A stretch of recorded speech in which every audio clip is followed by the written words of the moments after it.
오랜만입니다. 이 사람 바로 이재명 대통령의 최측근 김용전 부원장입니다.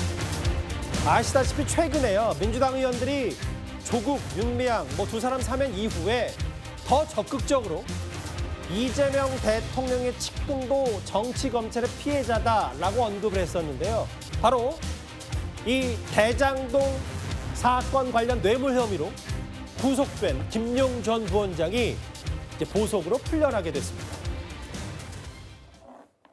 응원해 주시는 분들, 그다음에 걱정해 주시는 분들, 그다음에 또 지난 대선에서 전국에서 힘을 합쳐줬던 분들에게 누가 되지 않도록 진실을 꼭 밝히도록 하겠습니다. 세상에 진실이 어디 도망가겠습니까? 예, 저는 반드시 그 진실은 나올 거라고 보겠습니다. 김용, 정진상, 이화영, 송영길 등 우리의 동지들이 명예를 회복하고 하루빨리 우리 곁으로 돌아올 수 있도록 끝까지 함께 하겠습니다.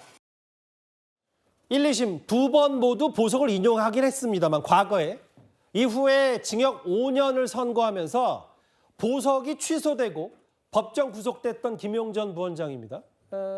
그리고 세 번째 보석 청구를 인용한 재판부인데 정혁진 변호사님, 이렇게 되니까 불구속 상태에서 앞으로 남은 재판을 김용전 부원장이 받게 됐는데 보석을 인용한 이유를 뭐라고 판단하세요? 제가 25년 변호사하면서 이런 경우 진짜 처음 봅니다. 저 김용 씨는요, 1심에서도 보석이 나왔어요. 맞아요. 항소심에서도 보석이 나왔어요. 심지어 대법원에서도 보석이 나온 겁니다. 그게 왜 그러는가?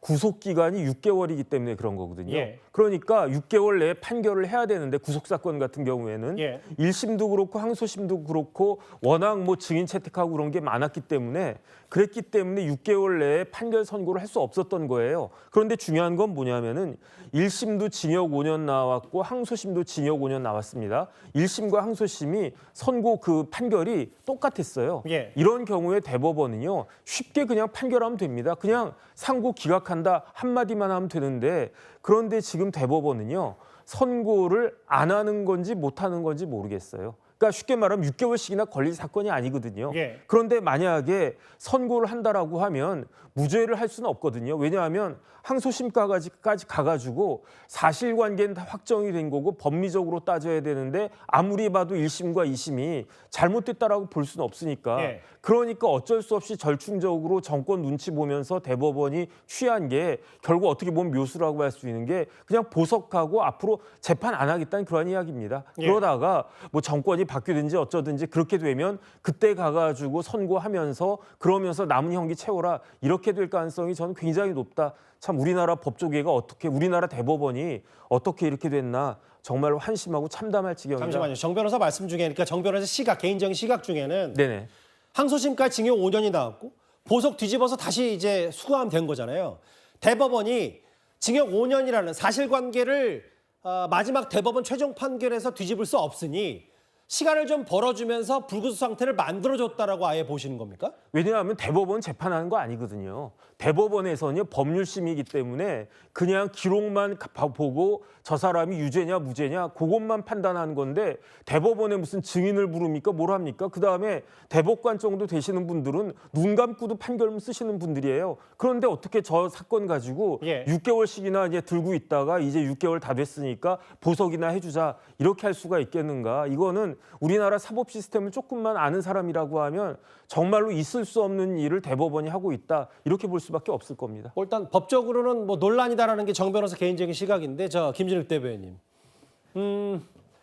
최근에 이제 조국 전 대표와 윤미향 전 의원 사면 이후에 특히 전현직 최고위원을 비롯한 민주당 지도부가 꽤 이재명 대통령의 최측근들이 다 정치검찰의 피해자다라고 목소리를 높이고 있는데, 근데 혐의를 좀 보면 일단 항소심까지 징역 5년이 나왔기 때문에 대법원 판단이 남았다고 하더라도 이걸 아예 다 모든 검찰의 고초를 겪는 사람이라고 다 일반화시킬 수 있느냐, 이런 지적도 있긴 있거든요. 글쎄요. 그렇게 보시는 분들도 계실 수 있지만, 특히 김용 전 부원장 같은 경우에는 본인이 굉장히 억울하고 또 충분히 소명할 수 있는 근거 자료들이 있음에도 불구하고 그런 것들이 재판에서 인용되지 못한 측면이 상당히 많이 있다. 특히 김용 전 그 부원장이 돈을 수수했다라고 하는 그 시간에 본인의 휴대폰과 본인이 가지고 있는 이 구글의 타임라인 같은 경우에는 전혀 다른 위치를 기록하고 있다는데 그런 부분들에 대해서도 재판 과정에서 받아들여지지 않은 측면들이 있습니다. 그렇기 때문에 김용 전 부원장 같은 경우에는 상당히 억울함을 호소하고 있고 그 부분에 대한 추가적인 그 사실관계 확인들이라든지 여러 가지 상황들을 더 고려해야 할 필요가 있다라는 부분을 끊임없이 주장해 왔고요. 예. 그리고 지금 1심에서도 보석이 받아들여지고 2심에서도 보석이 받아들여지고 지금 이 대법원에서 판결을 못 내리고 있는 이유가 마치 지금 이재명 대통령 또는 그 민주당이 굉장히 압력을 행사해서라고 이제 그 어떤 프레임을 만들지만 대법원에서 지금 뭐랄까요 판결을 내리지 못하는 이유가 정말 그것 때문입니까? 아니면 이 사건의 실체적 진실이 조금 뭔가 다른 부분이 있기 때문입니까? 이런 부분에 대해서 명확하게 판단을 내려줘야 할 곳이 어디입니까? 저희 개인은 아니잖아요. 민주당도 아닙니다. 그렇다면 대법원이 판결을 해야 되는 것이고 대법원이 오늘 그 김용 전 부원장에 대해서 보석을 인용했다라는 뜻은 뭔가 이 부분에 대해서 확인해 볼 필요가 있다라는 것을 의미하고 있는 것은 아닌가라고 해석할 수도 있는 것이다. 이렇게 보고 있습니다. 대장동 사건 관련해서 지금 자막 보시는 것처럼 선거자금 면목으로 대장동 일당으로부터 뒷돈 6억 원을 받은 혐의로 이제 항소심에서도 징역 5년 선고받고 보석이 취소되고 법정 구속이 됐었는데 이현정 의원님. 네. 모르겠어요. 일단 뭐 재판부, 사법부가 이렇게 판단했으니까 풀려날 거고. 그럼 이제 민주당도 뭔가 좀 더 전사적으로 뭐 이화영 전 부지사든 정진상 실장이든 여러 가지에 대한 목소리를 정책으로도 높이는 건 아닌지 모르겠습니다. 참 근데 참 의문점은 뭐냐면 민주당은 자기 편은 다 하나같이 다 무죄예요. 아니 뭐 내용도 따져보지도 않고 자기 편은 다 무죄고 또 김용 같은 분은 또 성직자 같다라고 또 이야기를 하지 않습니까? 자 이러면서 모두 자기들 범죄는 다 정치 검찰이 한 범죄고 다른 야당은 그냥 정상적인 검찰이 한 범죄고 자 이렇게 보고 있습니다. 그리고 또 이게 지금 김용 부원장이나 등등 같은 경우는 이미 TF까지 만들어서 지금 거의 뭐 무죄 투쟁을 하고 있는 거 아니겠습니까? 그 이유가 뭐겠습니까? 결국은 이재명 대통령 사건에 대한 이제 무죄를 받기 위해서 하고 있는 거 아니겠어요? 정말 해도 너무한다는 생각이 듭니다. 아무리 그렇지만 공당에 있는 분들이 어떻게 자기들 죄는 전부 다 그렇게 다 잘못이 없고 상대방 거는 내용을 일단 따져보면요. 1, 2심이 바보입니까? 판사들이 바보예요? 알겠습니다. 이 문제를 갖다 그냥 뭐 증거도 안 보고 그냥 일방적으로 판단하는 겁니까? 이렇게 압박을 하니 대법원이 결국은 저는 굴복한 거라고 생각이 듭니다.